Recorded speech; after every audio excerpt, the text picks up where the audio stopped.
It worked that time. We had a malfunction. We had to start over. Yeah, we had complete user error on that one.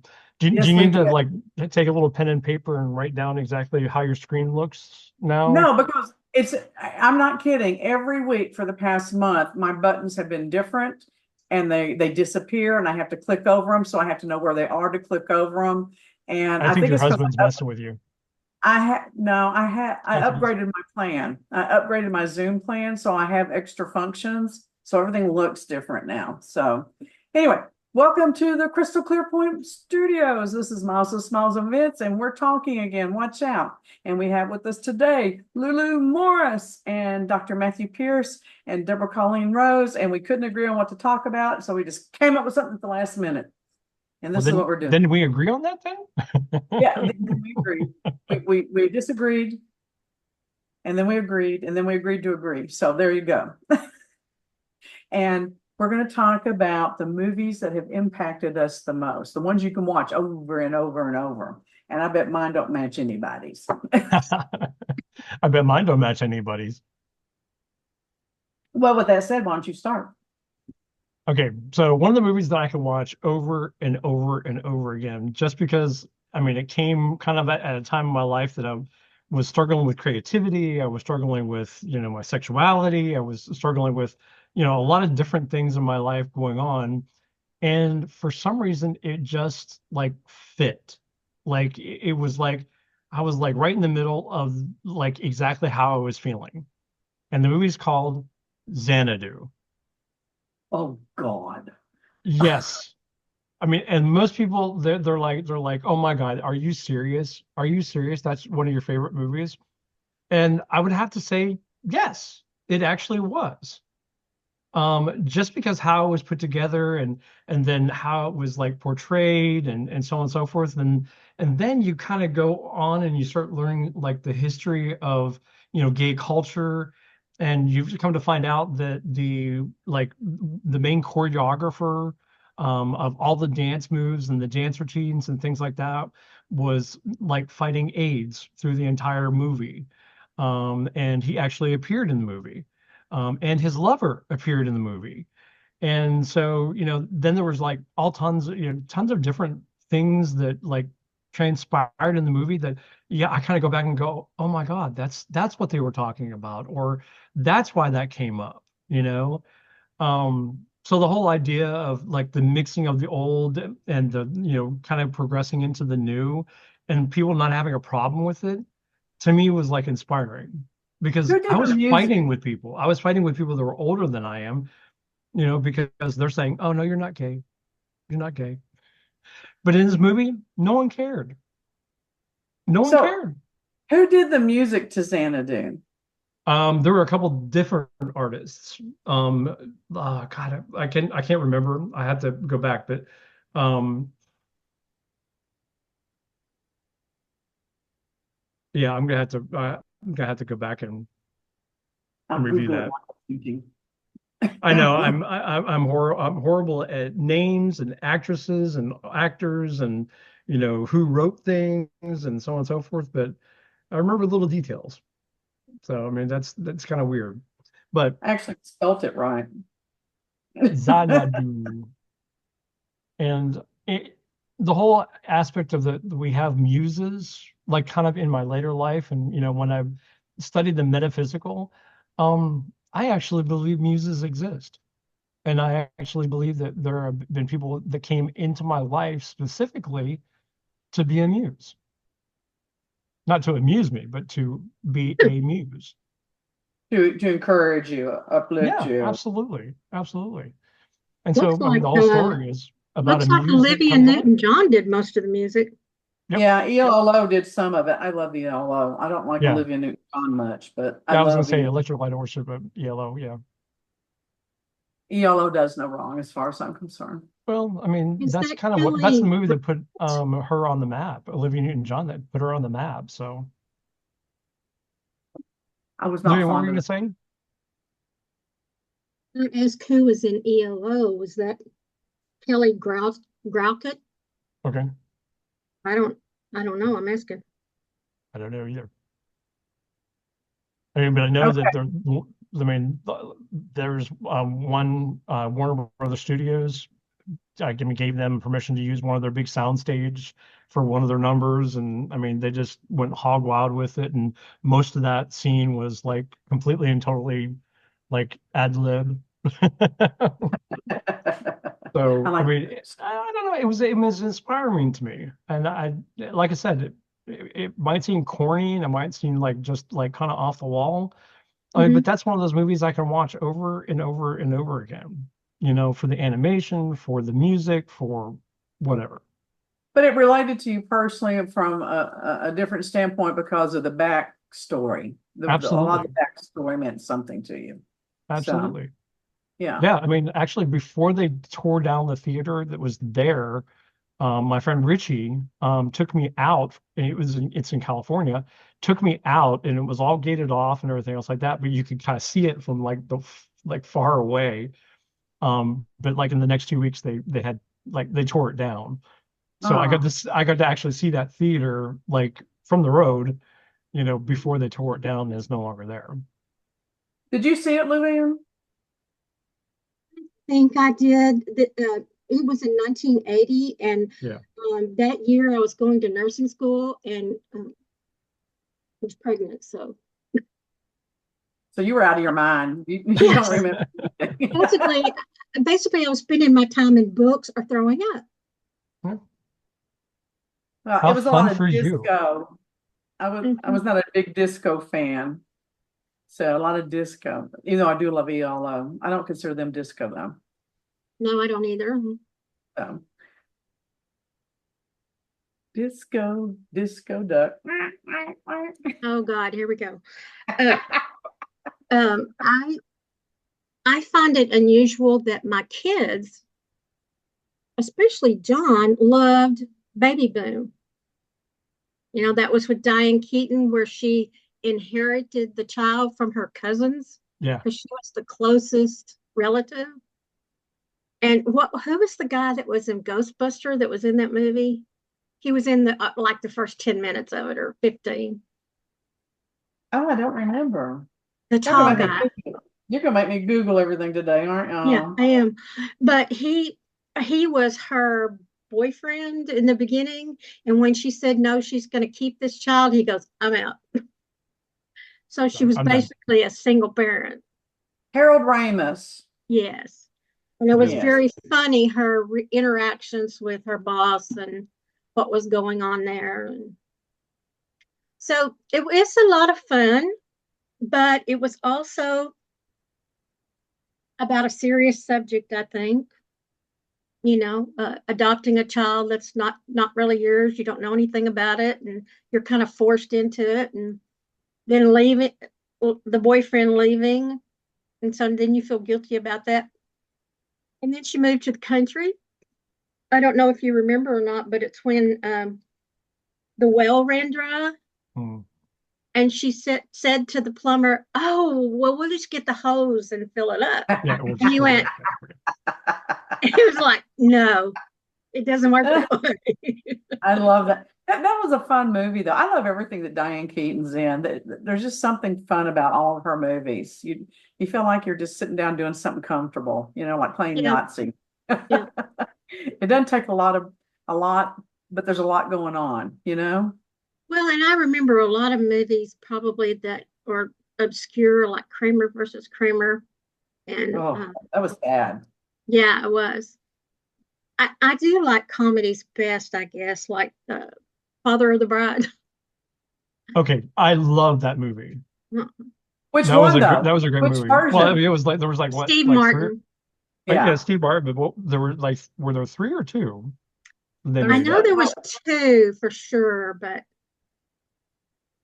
well, there was the original back in the 50s, and it mhm. had was that Tracy Hepburn or somebody like that, and Well, then it then was the of Steve course Martin, and then they did a sequel to it sequel. because the granddaughter got Right, married. right. Oh, and then there's another one that was done in 2022 called The Father of the Bride. The Father Brian. And who was in that? Andy Garcia. Oh, I saw that. That was good. That was a fun movie too. So there's been three of them. Yeah. Andy Garcia's hot. I like That I like kid Andy was Garcia. nuts. He's hot. Fizzles. That was in 91, that movie, the remake. Yeah, I usually don't like remakes, but I did like that one. So, yeah. So, is that your favorite all-time movie? Baby Boom? Yeah, I think so. I don't Because have the a favorite kids, it was just so funny how the kids loved it so much. And I never really did figure out why because I would come in and go, okay, let's watch a movie. What do you want to watch? Baby Boom. I said, how many times are we going to watch that? Yeah. Yeah, yeah. We have movies like that in our family. I call them the Rose Cult movies, Mhm. that all of us like in spite of our age differences, because Scott's 12 years younger than me. And so, we like we like Tank Girl. We all like Tank Girl. I got two words for you. Brush your teeth. I love that line. I love that line. And Never Ending Story, Labyrinth with David Bowie, and of course the all-time favorite Rocky Horror Picture Show. Love that So, movie. and Scott used to go to this is before I met him, or I would never allow him to do this, but before I met him, he used to go to the midnight movies and where they would dress up and they all knew the words and they would throw popcorn and all that stuff. And I never I don't think I ever, no, I did go once before I knew him, years and years before I knew him. But yeah, so I mean, it was a huge cult movie, but those are not my favorite movies. They're just something the whole family enjoys. The whole family enjoys. So what are some Yeah. of your favorite movies? I think if I had to just pick one, it would be Godspell. Okay. I thought that was kind of deep. I mean, okay, so what did Ah. you see in that? What I mean, I remember watching that when I was a teenager and saying, this is what Jesus' story is really like. It humanized Jesus for the first time. And it showed the fun that he was and the depth of his grief and the depth of the tragedy. And it did it in terms that were, at that time, me and millions of other people seemed to be able to relate to because it used modern day music and modern day visuals. And there are just two songs in that movie that I still listen to now when I pray or when I'm meditating and stuff. And, in fact, one of the songs impacted me so much it's tattooed on my arm. I hmm, have it tattooed on my arm. It impacted me so much. And it says basically, I want to see thee more clearly, follow thee more nearly, love thee more dearly. And to me, that's what it's all about as far as having a relationship with God. And so I've watched a lot of religious based oh I do love to watch at Easter every year the Ten Commandments. That's just fun. It's just like fun. you know and I remember when I was in the years I was single during Easter, I would always make my boyfriend who I was dating at the time watch it with me. It was like, oh my God, I really must like this girl a lot to put up with this shit. So that was kind of like a test. so was that like kind of a tradition, Yeah, like watching that yeah, movie at that time? still is. I watch it every year. I I love to see watch. my ritual movie that I say is White Christmas. Oh, Oh, I like to watch that too. But I love Yul Um, Brynner. Yul Brynner is hot, and so I watched that, and I watched The King and I because Yul Brynner is hot. You know, I liked the King and yeah. So, I but liked South Pacific. oh oh gosh, yeah, yes. yeah, yeah. But Godspell, I think, is probably the movie that is embedded into my subconscious the deepest. I would say, besides being terrified of Jaws. Jaws, I hate going to the beach now. It's just no, Okay, no. so Jaws never bothered me. I mean, it never bothered me until I got an invite from a friend, and this was like about 10, 15 years ago. And he's like, well, we're having a nighttime pool party. Ooh, And they're like, hey, awesome, you know? So they're like, he's like, well, we have inner tubes and so on and so forth. And, we all have all plastic cups. So, you can drink in the pool if you want to, so on and so forth. Well, so we were listening to music, we were floating around the pool, we were drinking and everything else like that. And then our host put down like a big screen at the back and started playing Jaws on his projector. mm, You don't watch Jaws floating on water No, and you're half drunk no, no. because he was swimming under the water Oh, no, and like no. Mm-mm, mm-mm. I knew it was coming. No. There's no place to run in the ocean. That's what gets me. It's not so much that it's sharks, it's the fact that you're in the ocean. You can drown without even trying. You don't need any Yeah. help drowning. Okay. And if there's usually more than one shark, they always show just one shark in the movies, but they travel in groups a lot of times. Yeah. And the fact that I cannot see 360 degrees around me above ground, much less below water, you know. So you can die by being, there's just too many ways to die in the ocean, there's just too many, because everything you can do on ground can happen to you in water, plus you can drown and get eating in water. I mean, I don't get it. I don't get it. I don't want to go near I the think it's ocean. probably why people are so like intense on the cult classics that like Sharknado. I mean, Oh, this is yeah. like, oh, they come to the sharks come to like on land. Yeah, Sharknado. Yeah. Okay. Oh, there's a new one. There's a new one now where they take over Paris. It is so great. It's so great. Okay, I have to watch that one. I love shark movies. Don't get me wrong. I love to watch them, but it's like my granddaughter wants to go on a cruise, and I'm like, oh. She goes, "You're in a boat." I said, "The boat sinks. Have you not seen Titanic?" But they have lifeboats now. I mean, Have you seen how big some? Oh my God. So here's the other cruelty of the world. All right. On YouTube and Instagram, they have all these shark videos that they're showing. And this one video I saw yesterday, the shark was wider than the person's boat. yeah, Okay.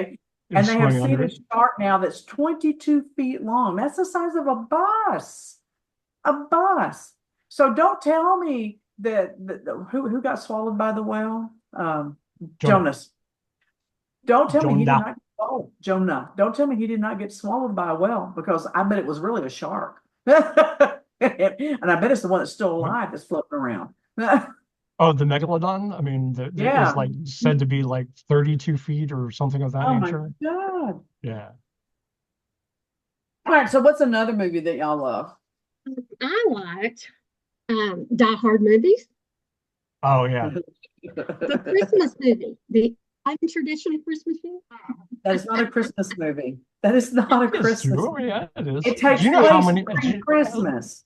Oh my God. There are so many like mistakes in Die Hard. I mean, that it's like funny. And the thing is, that was Bruce Willis, right? No, Yes. Yeah. Bruce Willis. Okay, he intentionally made those mistakes. Okay, and it wasn't until people were watching the movie and going, What kind of like, mistakes? in one scene, he has 5 different pairs of shoes on. That's funny. I don't care who you are. That's funny. 5 different pairs of shoes. I mean, he rides into the scene wearing cowboy boots and gets off his motorcycle, goes in, does all of his stuff like that. And then they're showing him doing his thing, okay, and he has high top sneakers on. I mean, and the next one he has, I mean, it was like 5 different types of shoes, like a blue set, a green set, a red set, cowboy boots, just like army boots. But people don't go. I mean, never saw it.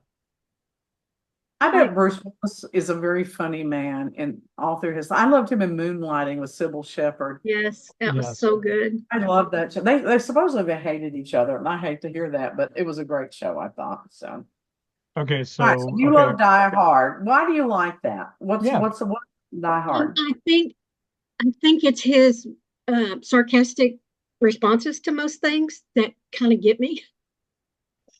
Oh, And, well, then I'll do that more often for you, because I want you to be happy. oh, yeah, okay. And I like action movies. I like that one that Arnold Schwarzenegger did where he was actually a spy and his wife ended up trying to seduce him, but he was in the shadows, so she didn't see him. What was that? Where at the end it was a Red Notice? airplane? What? No, Wasn't it no. No, that was no. I'm sorry. That was. Oh God, what was it?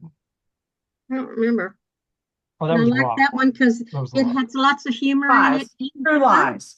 True lies. True Lies. True Lies. It had I love lots of humor in it, and it was an action movie. I love the dynamic between him and what's his face, Roseanne's ex-husband, Arnold, Mhm. whatever his name is. So the guy she was married to, Yeah, not Bruce I don't Arnold. know. I don't know. But anyway, I always thought they had a great chemistry. If they'd been man and woman, it'd been really a great chemistry. So Bruce Willis, I mean, also, I mean, because you brought Bruce Willis up, and one of my favorite movies, he was starred in The Fifth Element. Yes. Oh, Scott loves that movie. He I adore that movie. Yeah, that was I good. even How about, adore, I have seen that several times. Yeah. yeah, How about Arnold. How Tom about Ronald, Blind yeah. Date? I'm sorry, Blind Date? you were on a blind date and you went to No, see that movie? I'm talking about the movie Oh, Blind Date. blind date. I was like, it was like we're talking about Fifth Element, and all of a sudden I went to a blind date, and I was Because like, it's you saw that movie? A blind date? Okay. actually, I saw the sun shining on a blind date.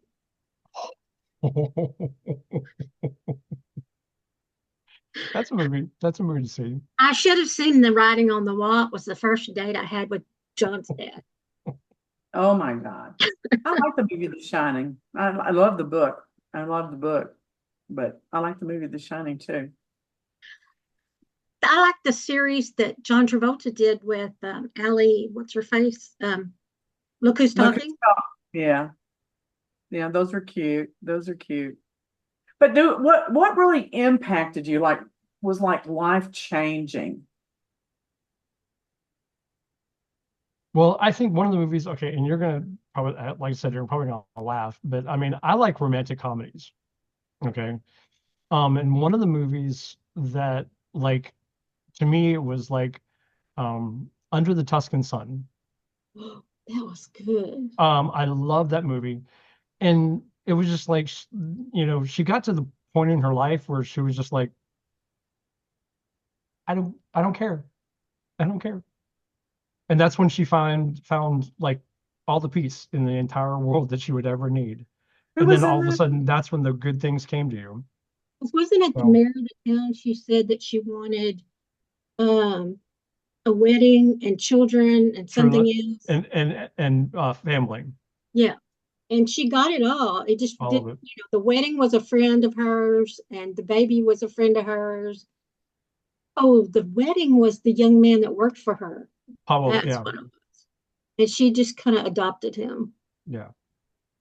But I mean, it's an amazing, amazing movie. I mean, I cry every single time that she goes out to the balcony after she has this realization, and the old guy that would come down the road and put the flowers Yeah. in the vase, like Yeah. finally turned around and Hat, tipped his hat and walked the other way.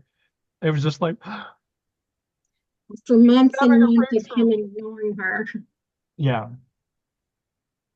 it was wonderful. I mean, I really liked that movie, and it was like, how many times do we get to that point in our lives where we're just like, I'm done. I'm done. Let's just buy a villa in in Italy and just move. And she did. Yeah, she did. I didn't like it. You didn't like it? Why did you not like it? It was boring. It was It kind of wasn't funny. it wasn't as Huh? fast paced as you would probably like.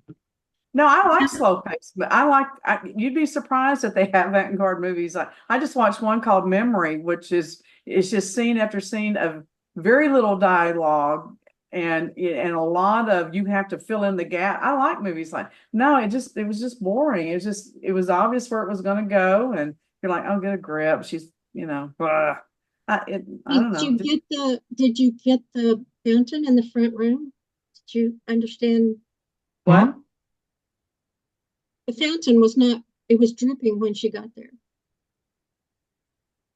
Who Yeah, and then cares? all of a sudden it came back to life And and the started. more she was there and the more she worked with the house, the more it ran.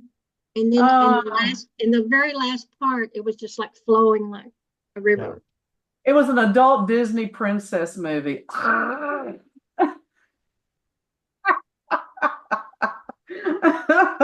was like, oh my God, spare me. I thought it had a lot of meaning to it. Oh, I did too. I guess I have those movies that I mean, I don't know. Another one of those ones that it with Drew Barrymore is Ever After. That's one of those movies I can watch all the time. And there's one line in the entire movie that I hold my breath like every single time I feel it coming up is when Drew Barrymore is going up the stairs with her wings, okay, and she gets to the very very top step and she just goes, just breathe. That's when I have to let the breath out. It's a total chick flick. Love it. Well, this chick didn't like that one either. Well, I'm really sorry, Deborah. I mean, you don't like some of these movies, but hey, it's all up to you. I love to watch movies and I like to watch even bad movies because the way I enjoy them, if they're bad, is I think this is what I would have done differently. And I rewrite the whole movie or the Mhm. screen or the lighting. And so, like Scott and I, for years, used to make it a big thing to go to the drive-in and see grade B movies, and grade C and F movies and things like that. Because, I can see the value in just about everything I go to. Right. Because movies are usually have a message and they usually have an intent, and I like thinking about that. But as far as entertainment value, I did not like those two movies. They did not entertain me. I had to make my own entertainment, and if I'm going to work that hard, I don't want to go to the movies to see it. I want to stay home and see it. Yeah. So, Well, it took me 3 years to get through Idiocracy. really, I never why? did it. I hated that movie. I was like, What was who it came up about? with this? Who came up with this, and why did they act it this way? And I mean, it was just like, Because it was Idiocracy? yeah, What? No, what I want to know is why you kept trying to get through it. because everyone was like, oh, it redeems itself. It takes and gives you an No, insight of it like did. how stupid people are, and I'm just like, I don't think No, that you can get any more stupid than this. it You was a pretty know? ridiculous movie. It Then I started was. working with people, and I mean, it was just like, no, no.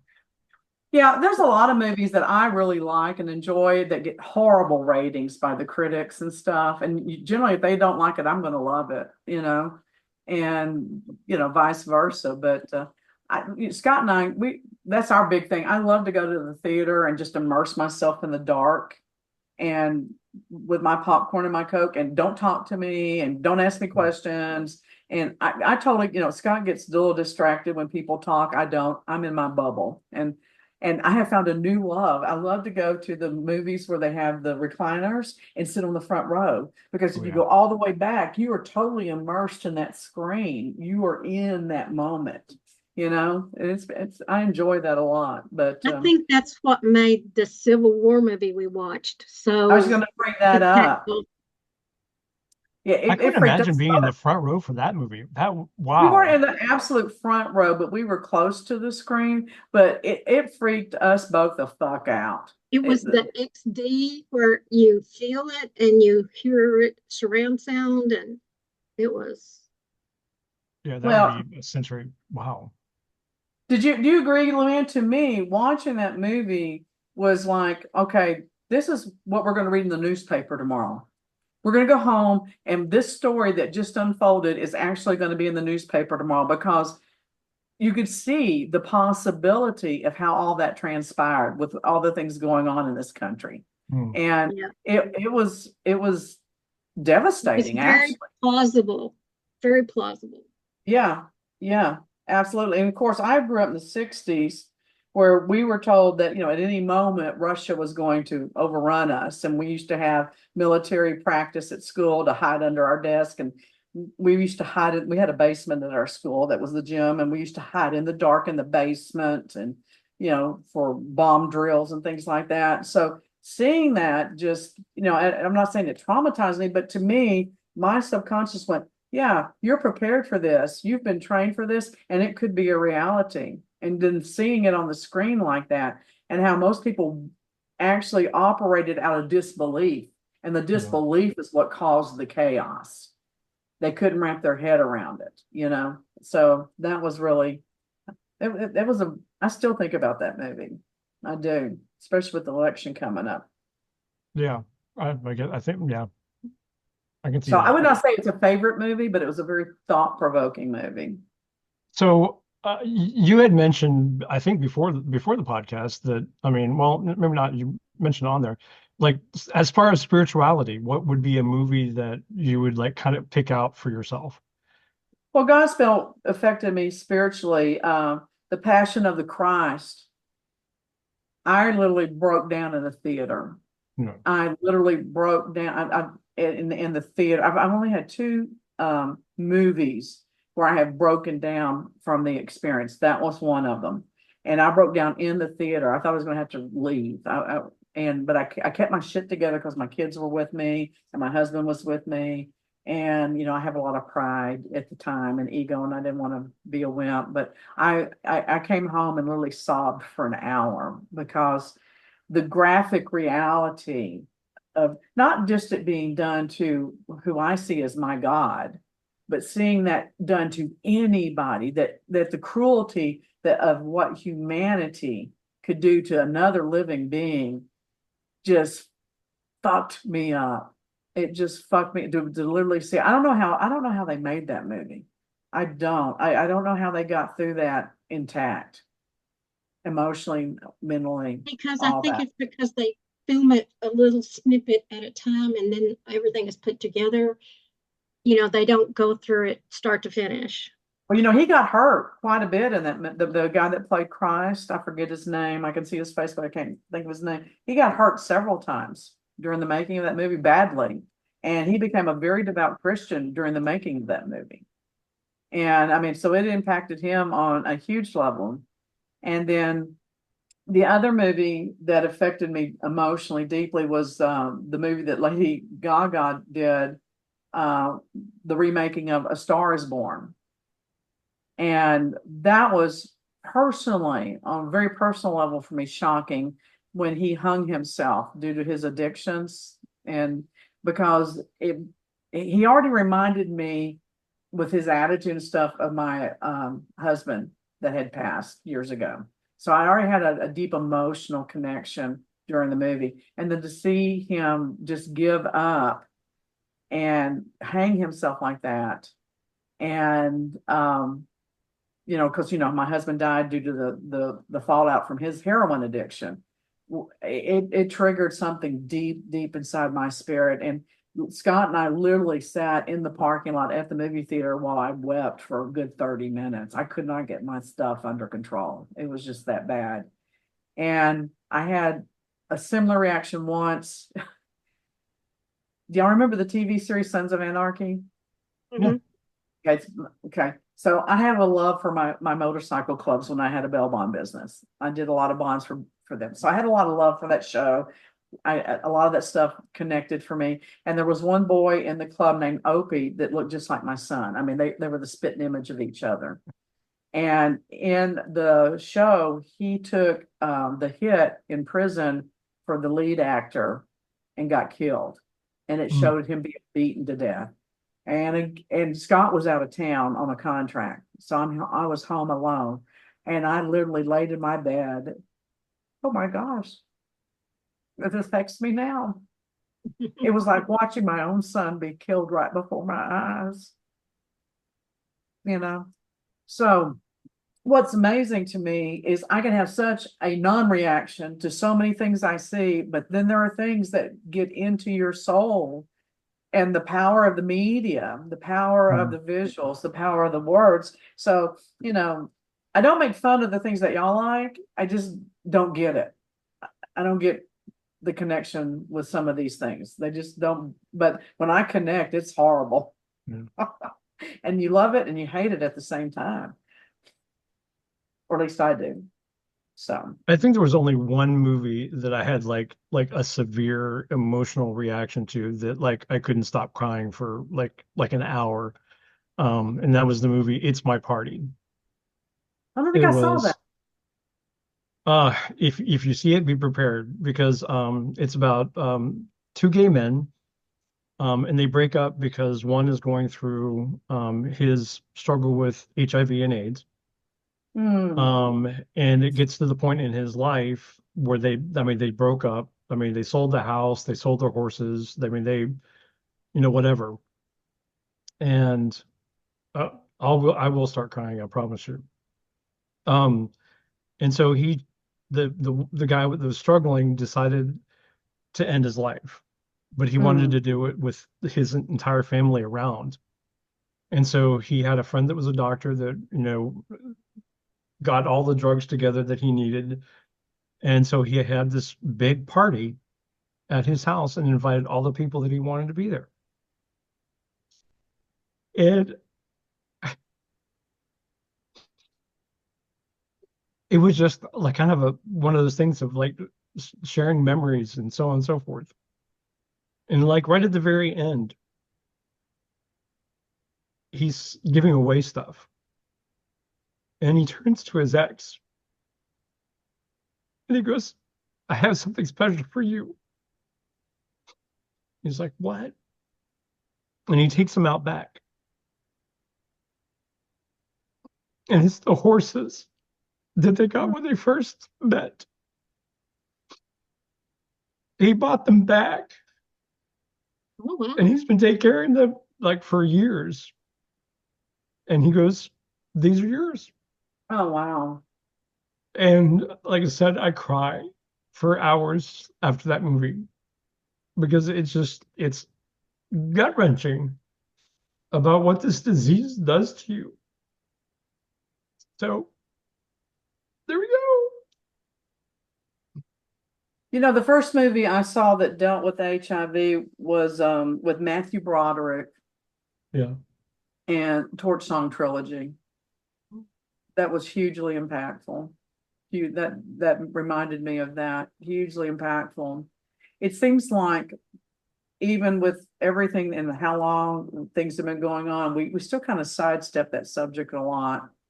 Yeah. I mean, it's like that's taboo. We can't talk about that, you know. It used to be like pregnancy. Well, we can't talk about that.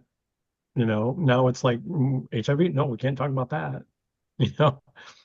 So Well, yeah, in Torch Song, he got killed by a homophobic gang. They beat him to death, yeah. and it made me cry as well. And I had forgotten about that. It's I don't know. It's funny to me. Media is always supposed to kind of reflect who we are as a society, and it seems like lately most of the movies are horror movies, which to me is indicative of the fact that we are pretty horrified by our surroundings, and we need to have something more horrific to take our minds off what's going on in our daily lives. That's what it seems like to me sometimes. Well, it seems like a lot of more movies, and I mean, I want your all's take on this. I mean, because you were saying, Civil War. But there seems to be a lot of movies about like the end of times or the end of days or the world coming to an end, the world coming to an apocalypse. Apocalypse, The Quiet Yeah. Place. We saw that last week. Oh my God. Ooh, Oh my I God. don't, That I was a good. can't, I'm not gonna watch that. I loved it. It was great. It was great. And it was so reaffirming in that, yeah, there's still a lot of assholes that you can't count on in an apocalypse, but there's still a lot of good people too. Yeah. And I'd be dead though, because I couldn't stay quiet that long. I Yeah, would be so. no. They'd be like, okay, we're going to make this movie with Deborah, but we're going to have to figure out how to extend it because she'll be dead in 5 minutes. I don't think I could stay quiet that long. Oh my God. So, and It kind of just dawned on me that probably two of the movies that affected me the most was Steel Magnolias and Terms of Endearment. oh my God, great movies. Great, great, great movies. Great movies. Great movies. Yep. Yep. You have the that scene one thing you want to died. do and it kills you. Yeah. And in terms of Endearment, where the daughter died, the statement that always stays with me is that I thought it would be a relief, but it's so hard. No one knows how hard. And I thought, man, that just nails it to the wall. Absolutely Mhm. nails it to the wall. Well, because I felt the same way when my mother passed. She had cancer, and when it was in the middle of the night, like 2 in the morning, and my aunt came in and said, "Do you want to get up and join the family?" I said, "No, my mom's out of pain and I can finally sleep." Oh Mhm. wow. Yeah.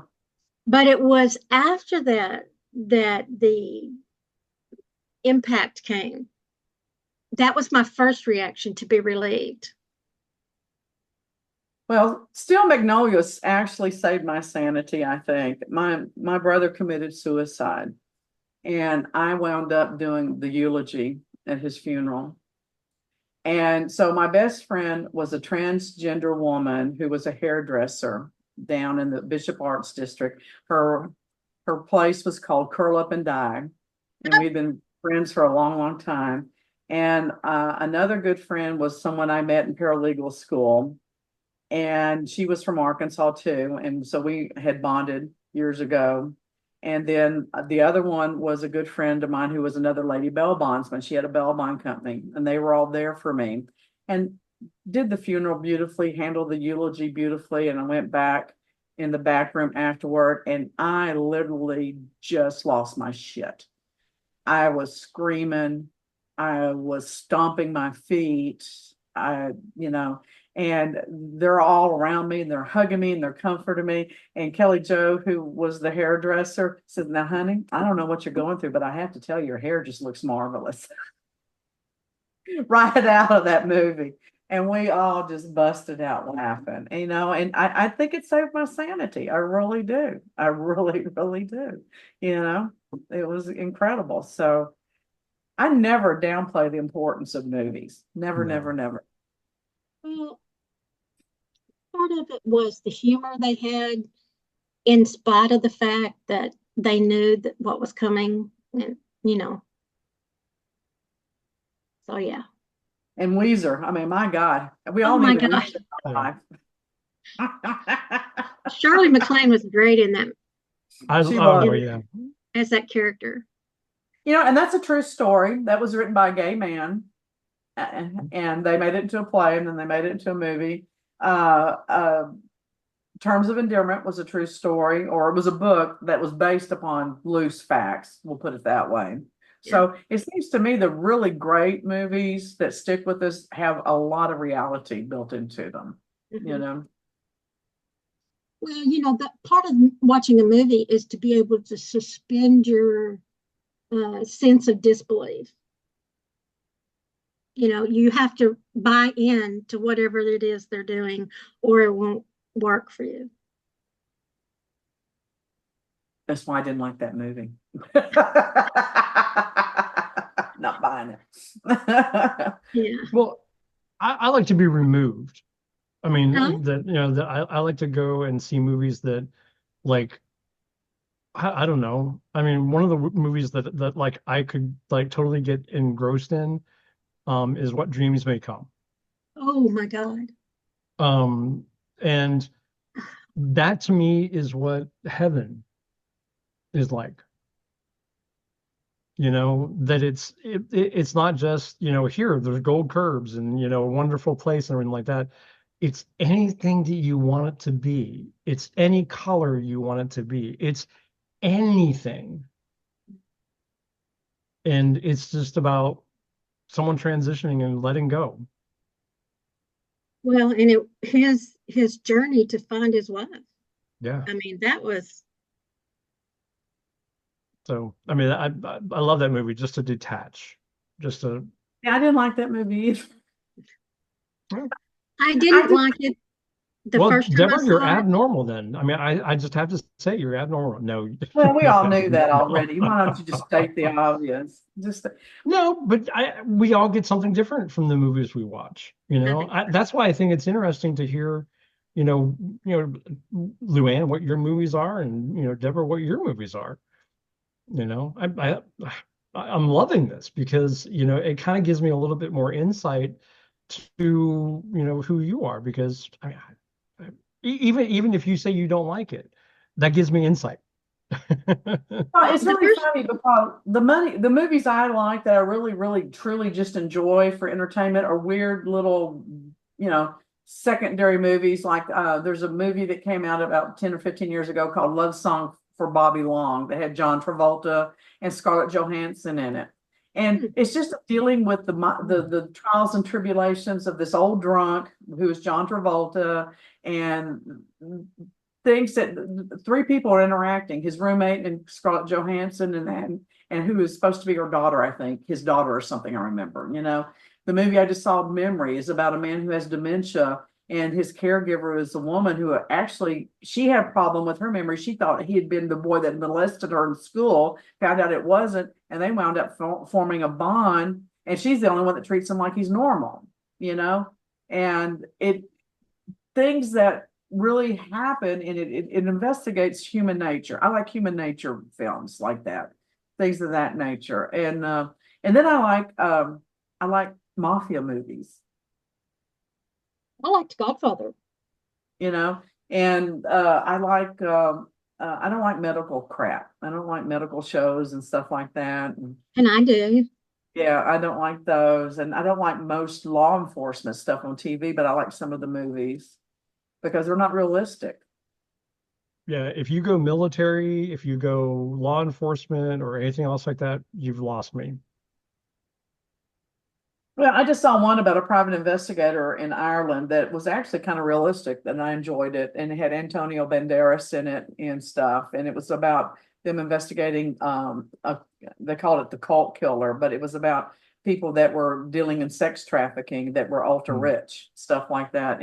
But the way they handled the legal aspects, even though it was in another country, was very realistic. And they had made a comment in the movie, I just love it. And they go, when was a murder case ever solved by a private investigator? Never, never, never, never, ever. Just kind of true, you know. But this woman he had trained had made it her goal to solve it. And so, you know, just things that are not average. I like things that are not average and things that make you think, things that leave a lot of questions open and things of that nature. Okay, well, what about like the psychological stuff? Like for example, M. Night Shyamalan. Okay, I The like him. Village. The Village was Yeah. was like, I mean, I at the end of that, I was like, Yeah, I like his movies. They really so make you think.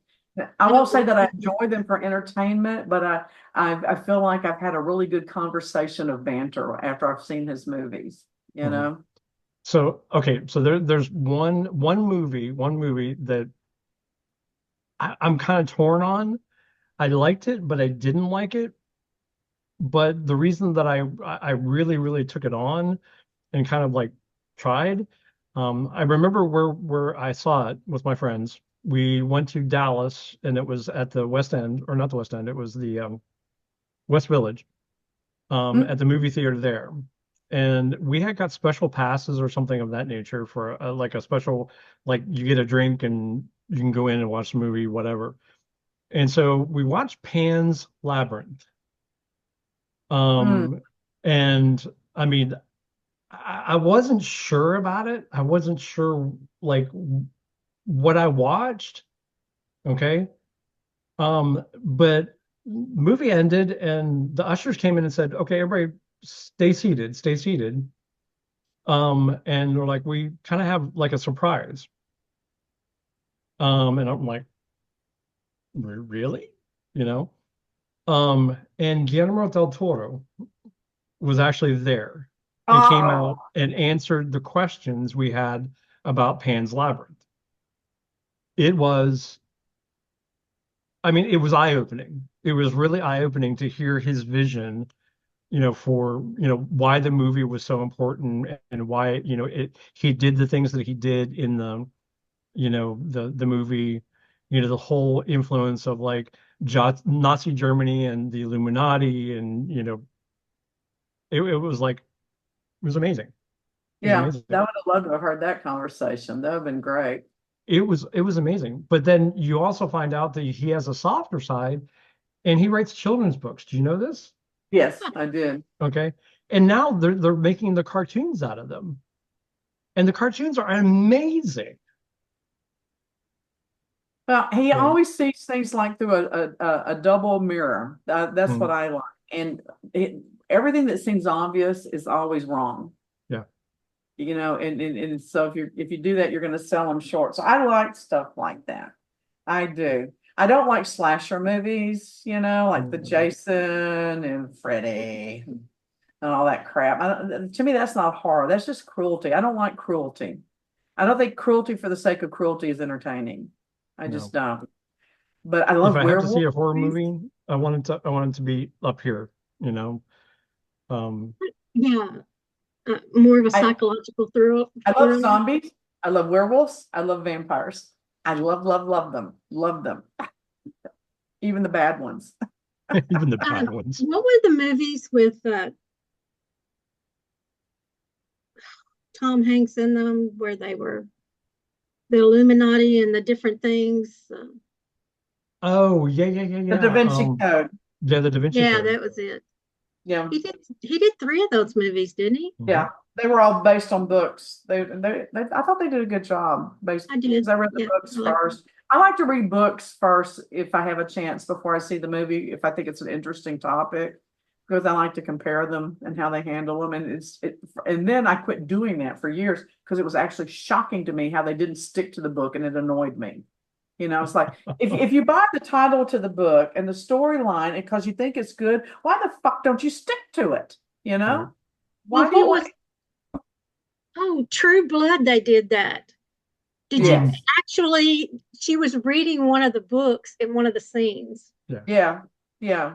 and I they love didn't. True Blood. Of I love True Blood. course, that wasn't a movie, but anyway. You know, Well, I'm freaking out about Interview with the Vampire right now. It's streaming on Stars or something. They're not following the book at all. I'm like, why did we bother? I mean, it's a good mm. storyline. Don't get me wrong, but it's a totally So, different storyline. I mean, are you talking the one that's the new one or the old one, the The old new movie? one. No, Okay. this is the series. This is the series. And it's very well done. I'll give them credit for that, but it's like it has nothing to do with the storyline. Why are we even bothering? Yeah. Let's call it something else. Call it like, well, we thought we'd do Interview with a Vampire, but we're going to change it. Let's call it that. We'll go this direction with it. We have to make it more modern. Yeah, yeah. So that kind of stuff bothers me. It does. To me, it's false advertising. But Because then the you only said thing the you same is liked the it. movie title. Yeah, yeah, it really is. It really, really is. So, that kind of crap. I will say this, going back, that something impacted me when I was really little. It was Auntie Mame with Rosalind Russell. I always Yes. wanted to be that kind of parent, and I wanted to be that way as a grandmother. And that's why my grandkids call me May May. That's the nickname for Mame Oh, that my daughter-in-law gave me when Scarlett was born. And I've always wanted to be that kind of grandmother for the grandkids. Now take a pen and paper and we'll discuss this, and turn everything into a life experience. And I think I've done a pretty decent job of that, based upon my resources and funds and stuff. So, so that but was kind of a little trait that you picked up from a movie. Luann, do you have any traits that you picked up from a movie or like some kind of I think most of the things that I experienced and learned, I picked up from my grandmother. So I can't give any credit to movies. mm, well, I wanted something different than being a hillbilly. I was raised a hillbilly, and I knew that there was a lot of things that I got from my grandparents, but I knew I wanted more, that there was right? more to it than just being able to cook a good cornbread and cast iron skillet, which I do well. I do. I kind of think I was the same way because I mean I was raised in rural Pennsylvania, out among the Amish, where the nearest Walmart was like an hour and a half away. Yeah. So, but That really is, yeah. The best we had when I was a kid was Gibson's. oh yes, And Barkers, we had Barkers in Texarkana, and Piggly Wiggly. I love Piggly, Piggly Wiggly. Piggly Wiggly. Yeah, and green I mean, stamps. I think the biggest, if I could go back like as further in farthest in my mind that I could possibly go, Woolworths Uh-huh. was like the first big store that my Hmm. dad took me into, and I remember going in there, like I would have like lunch there almost every day when I lived downtown Wichita Falls. okay. I love their countertop. It was great, their counter. I like stuff like that. But Yeah. okay, so what's the worst movie? I said this on a low note. What's the worst What's the movie? worst movie? Worst movie. Hmm. That's hard, isn't it? Yeah. Well, I mean, it's like, but I can find redeeming qualities in about every movie. Um, I mean, there's a lot of Japanese films like Spirited Away and things like that, that like their way of telling something is like the hero dies at the end, and you're like, okay, that's the end of the story. Yeah, they like Um, that. but I mean, to me, that's just like that's an unfinished movie. I mean, so I don't know if there's any like American movies that kind of end that way. Um, No, there was a movie about two vampires that were married. The last, the last living something. That was the oddest movie ever. Two vampires married. Yeah, the last something, the last. I probably would have liked it. I think that what happened was someone was tainting blood, or and they were quote poisoned or changed in a way that they were going to die, or we're all going to die. And evidently they had been separated for a couple of centuries, and then they were back together. I don't think I've seen that. Why don't they make more werewolf movies? You know, it's hard to find a good werewolf movie. It is really, really hard, and I like them. I well, do. they just made a sequel, or yeah, a sequel. Underworld. It has Underworld 3 is coming out. So Oh, you're kidding. I love and Underworld. it has both. It has like werewolves and vampires, and then the hybrids that come Oh, together with that. good. I love those. I And love I'm those. under. So Underworld, the Underworld series. Okay, the worst movie is actually a category for me. Pornography. I don't get pornography. I'm a doer, not a okay. watcher. I I I had a strange. Somebody took me to a pornography movie, and it was on a drive-in screen that faced the highway. Lone And I Star. thought, and I thought to myself, this is the oddest thing in the world. Were you in Tyler? No, we were in Amarillo.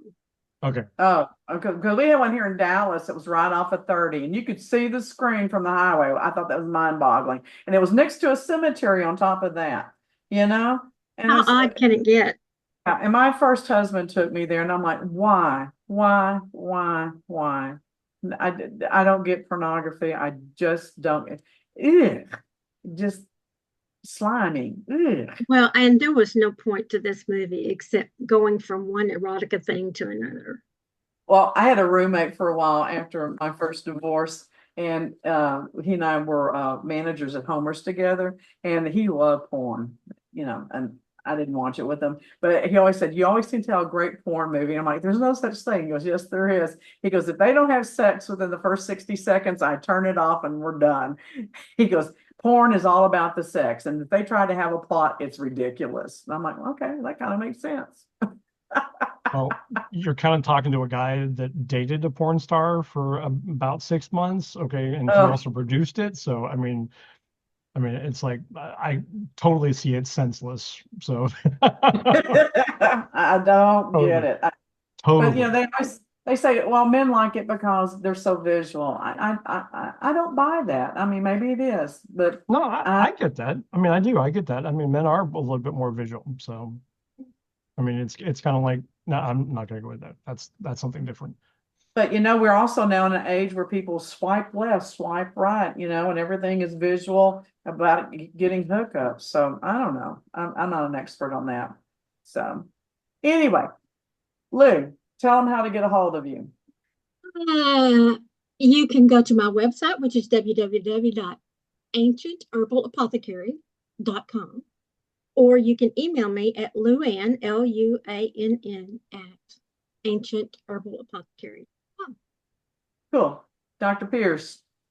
You can get a hold of me at www.matthewapierce.com. And you can email me at matthew@matthewapierce.com. All right, so this is sponsored by Miles to Smiles Events. If you need a fortune teller or anything more than that, you should contact us for your parties, events, conferences, team building, whatever. If we don't do it, we know who does. All right. This is Deborah Colleen Rose. I'm a pride investigator at investigativesolutionsgroup.com. And I'm also a spirit. Yeah, I'm actually spiritual. Can you figure that out?